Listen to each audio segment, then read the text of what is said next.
Hello বন্ধুরা, তোমরা সবাই কেমন আছো? নিশ্চয়ই ভালো আছো, আমিও খুব ভালো আছি। আজকে আছি আমি রামেশ্বরপুর দেবগ্রাম নদীর ঘাটে। সেই নদীতে ভরা নদী জল থাকতো এই সময়ে। তো এখন এই বছরে দেখতে পাচ্ছ পুরো নদী শুকনো হয়ে আছে।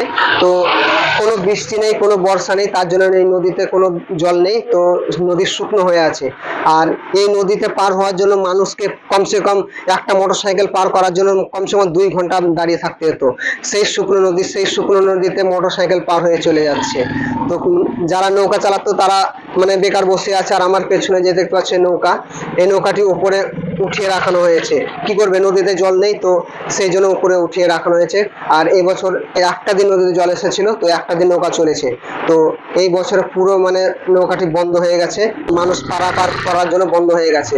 আর তোমরা দেখতে পাচ্ছ নদীতে ব্রিজ বানানো হয়ে গেছে। তো এই ব্রিজে মানুষ যাতায়াত করছে এখন। তো এই ভিডিওটা যদি ভালো লেগে থাকে লাইক করবে, শেয়ার করবে, কমেন্ট করবে। Thank you, all the best.